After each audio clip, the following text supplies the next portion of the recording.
Selamat pagi, Assalamualaikum warahmatullahi wabarakatuh. Nama saya Doni Agus Prakoso, NIM saya di 2051820003. Pada kesempatan kali ini saya akan menjelaskan tentang materi Habeas Electa Pidana yang berjudul Lapas dan Pidana Mati. Lapas adalah tempat untuk melaksanakan pembinaan narapidana, anak didik pemasyarakatan, sedangkan rutan adalah tempat untuk menempatkan tersangka atau terdakwa oleh penyidik, penuntut umum, atau oleh hakim dengan penetapan untuk kepentingan penyidikan, penuntutan, atau untuk kepentingan pemeriksaan sidang. Lapas diperuntukkan bagi seorang yang telah dinyatakan bersalah oleh pengadilan karena melakukan tindak pidana, sedangkan rutan diperuntukkan bagi orang yang masih dalam proses peradilan. Meskipun lapas dan rutan adalah dua institusi yang berbeda, namun di kedua tempat itu mempunyai kesamaan, yaitu sama-sama mempunyai kerawanan timbulnya konflik antara penghuni dengan penghuni lainnya. Sebagai tempat yang dihuni oleh banyak orang dengan berbagai perangai atau latar belakang kehidupan, lapas dan rutan sangat berpotensi timbulnya kerusuhan massal dan pemberontakan huru-hara, penyanderaan tugas, penguasaan senjata api oleh narapidana dan atau tahanan, lain-lainnya peristiwa. Sebagai bagian dari sistem peradilan, nampaknya pembinaan terhadap narapidana, istilah digunakan oleh undang-undang adalah pembinaan warga binaan masyarakat, kurang mendapatkan perhatian dari pemerintahan. Maraknya kasus over capacity, pemberian fasilitas mewah kepada napi, larinya penghuni dan pengedar narkoba di lapas, penyiksaan napi oleh napi lainnya merupakan bukti bahwa persoalan hukum dilaksanakan pidana memang kurang mendapatkan perhatian. Tidaklah berlebihan apabila seorang hukum pelaksanaan pidana sering disebut sebagai istilah anak tiri atau hukum pidana itu. Secara teoritik, overcapacity juga dapat menimbulkan prisonisasi seperti perampasan barang sesama napi, pencurian dalam kamar napi, perkelahian kelompok, perpeloncoan, khususnya bagi napi yang baru masuk, pengelompokan berdasarkan kedaerahan, bahasa khusus untuk yang tidak mudah dikenali orang luar, homoseksual, serta kode etik untuk saling melindungi di rahasia sesama napi, dan lainnya sebagainya. Sykes dengan Pains of Imprison Theory mengatakan bahwa pada hakikatnya prisonisasi terbentuk sebagai respon terhadap masalah penyesuaian yang dimunculkan sebagai akibat pidana penjara itu sendiri dengan segala bentuk perampasan. Penyesuaian di sini sebagai meredakan rasa sakit terhadap penderitaan akibat perampasan, yakni hilangnya sesuatu yang biasanya dimiliki atau dinikmati oleh orang yang bebas, sehingga menimbulkan suatu penderitaan termasuk ke dalam hal yang penderitaannya harus berdesak-desakan di dalam lapas sebagai akibat dari overcapacity tersebut. Salah satu fungsi utama dan pertama institusi permasyarakat adalah keamanan, yang dimana sistem manajemen keamanannya itu pertama. Kedua, unit pengambilan keputusan yang melakukan perancangan dan pengawasan sistem. Ketiga, unit kerja yang mengimplementasikan sistem dan yang keempat SOP. Yang kelima adalah pelatihan yang terus-menerus. Yang keenam adalah perlengkapan yang memadai. Dan yang ketujuh adalah sistem kompensasi atau sanksi yang tepat. Di mana di dalam pasal 50 Undang-Undang Nomor 12 Tahun 1995 tentang Permasyarakatan dengan materi yang masih sangat sumir. Di dalam pasal-pasal itu hanya diatur mengenai kewenangan kelapasan atau petugas lapas yang kelengkapan dan sarana dan prasarananya lainnya juga sesuai dengan kebutuhan untuk kepentingan dan ketertiban di dalam lapas itu tersendiri.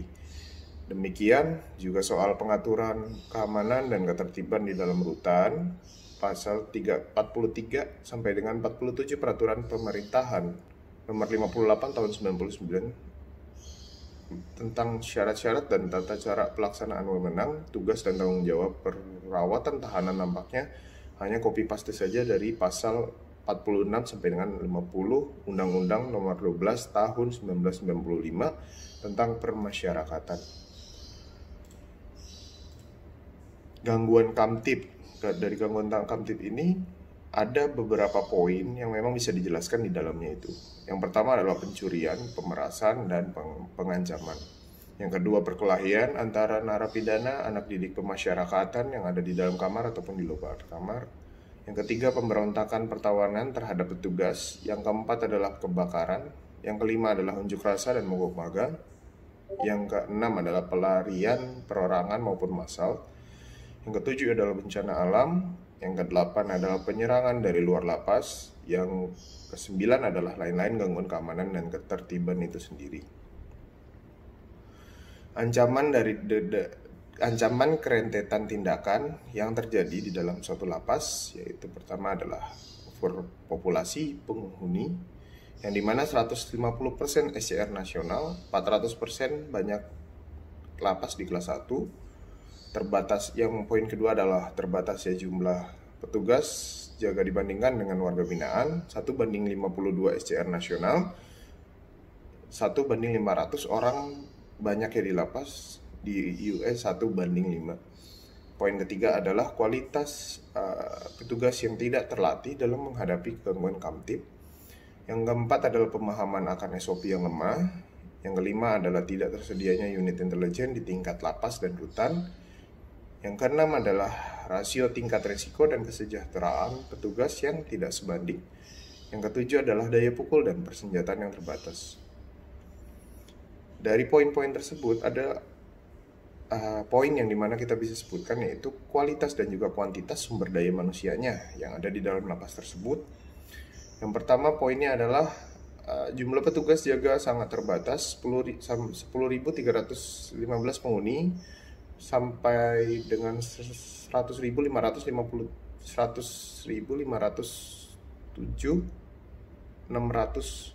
penghuni. Idealnya ada sekitar 30.000 petugas jaga.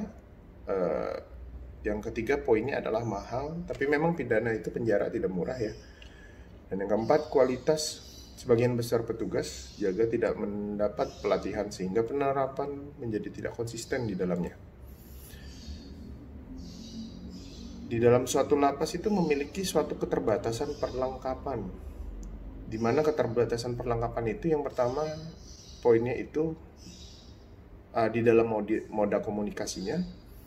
Yang kedua adalah senjatanya. Yang ketiga adalah aturan penggunaan senjata oleh petugas. Sangat ketat, dilarang kecuali untuk membela diri. Yang keempat adalah tidak cukupnya amunisi dan anggaran untuk suatu pelatihan di dalam lapas tersebut. Implikasi negatif dari prisonisasi di atas berakar dari suatu kenyataan di mana sistem sosial narapidana sangat mendukung dan melindungi narapidana yang sangat mendalami pola-pola tingkah laku kriminal, dan sebaliknya akan sangat tidak mendukung bahkan menindas atau mengancam narapidana yang masih menunjuk loyalitas pada dunia non-kriminal. Upaya revitalisasi untuk mengantisipasi persoalan kepadatan hunian lapas ini yang paling mudah adalah segera dibangun bangunan atau kamar baru dan penambahan petugas sehingga program pemasyarakatan bagi warga binaan dapat dilaksanakan dengan wajar. Dan dari sisi peradilan pidana, sebagai konsekuensi dianutnya Integrated Criminal Justice System, persoalan pendapatan hunian, kepadatan hunian, lapas yang mengancam keamanan itu seharusnya bukan hanya persoalan lembaga permasyarakatan saja, melainkan persoalan seluruh subsistem peradilan pidana seperti penyidik dan penuntut umum dan juga hakim di dalamnya. Dalam hal terpidana sudah menjalani pemidanaan, maka untuk mengurangi kepadatan hunian, lapas dapat ditempuh dengan menyederhanakan napi-napi, menyederhanakan hak-hak napi, misalnya menyederhanakan persyaratan dan pembebasan bersyarat, cuti bersyarat, cuti menjelang bebas. Yang kedua, saya akan menjelaskan tentang apa arti dari hukuman pidana mati yang bisa disebut dengan capital punishment. Ditinjau dari sejarah pemidanaan bahwa pidana mati itu lahir bersama dengan lahirnya manusia di muka bumi ini dengan budaya hukum retalisme bagaikan serigala memakan serigala. Seperti yang Ruslan Saleh mengatakan, pidana mati merupakan jenis pidana yang terberat menurut hukum positif kita itu. Bagi kebanyakan negara, soal pidana mati itu tinggal mempunyai arti kultur historis atau yang dikatakan sebagai demikian. Karena kebanyakan negara-negara yang tidak mencantumkan pidana mati ini lagi di dalam kitab undang-undang hukuman pidananya itu. Jenis-jenis pidana itu di dalam kitab undang-undang hukum pidana yang bisa disebut di dalam poin pertama, pidana pokok. Di dalam pidana pokok ini sendiri ada 5 hukuman pidana yang bisa kita sebutkan di dalam poin pertama, yaitu pidana mati. Poin kedua pidana penjara, poin ketiga adalah pidana kurungan, poin keempat adalah pidana bersyarat, dan poin kelima adalah pidana denda. Di dalam poin keduanya ada pidana tambahan yang memang ada di dalam kitab undang-undang hukum pidana. Yang poin pertama itu adalah untuk pencabutan hak-hak TTT, yang kedua adalah perampasan barang TTT, yang ketiga adalah pengumuman putusan dari hakim tersebut.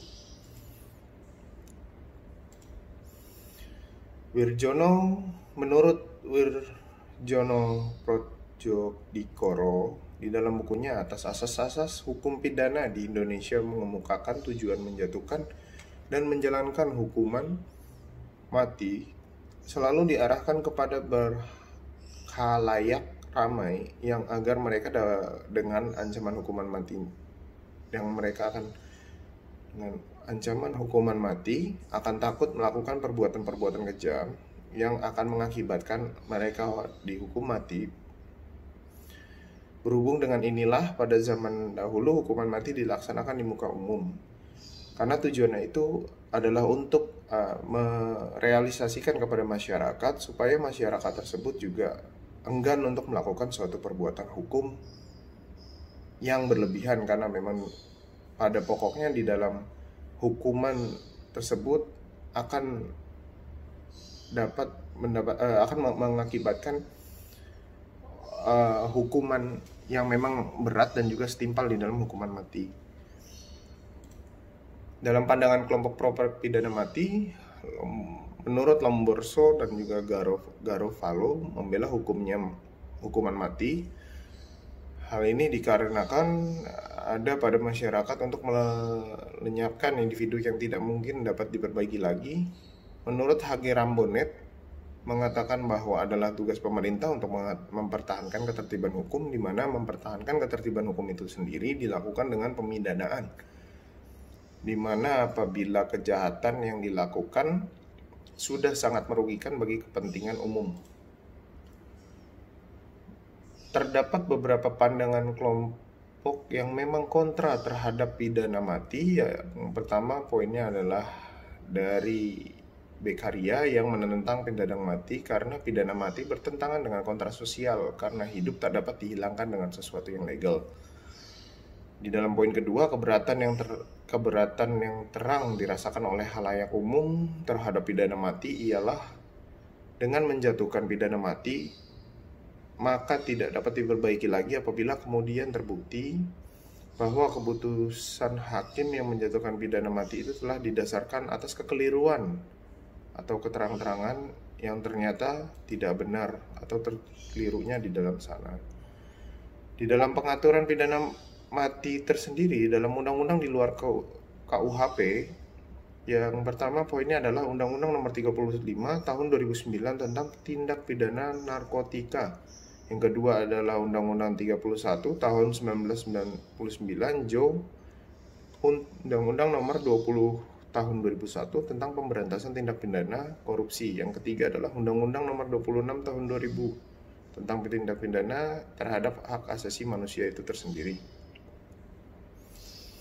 Di dalam pasal 28I Undang-Undang Dasar NRI, hak untuk hidup adalah hak untuk tidak disiksa, hak untuk tidak kemerdekaan pikirannya dan hati nurani, hak beragama, hak untuk tidak diperbudak, hak untuk tidak diakui sebagai pribadi di hadapan hukum, dan hak untuk tidak dituntut atas dasar hukum yang berlaku saat surut adalah hak asasi manusia yang tidak dapat dikurangi dalam keadaan apapun. Di Indonesia pelaksanaan pidana mati itu tersendiri, tata caranya untuk pelaksanaan pidana matinya di dalam Kitab Undang-Undang Hukuman Pidana hanya diatur dalam satu pasal saja, yaitu pasal 11 pelaksanaan pidana yang berarti pelaksanaan pidana mati yang dijatuhkan oleh pengadilan di lingkungan peradilan umum dan peradilan militer dilakukan dengan ditembak sampai dengan mati menurut ketentuan dalam pasal Undang-Undang Nomor 2 PNPS tahun 1964. Yang sebelum adanya ketentuan tersebut, Undang-Undang PNPS Nomor 2 tahun 1964, pidana mati dijalankan oleh Algojo di tempat penggantungan dengan menggunakan sebuah jerat leher di hukum dan mengikatkan jerat itu pada tiang gantungan dan menjatuhkan papan di tempat orang itu berdiri.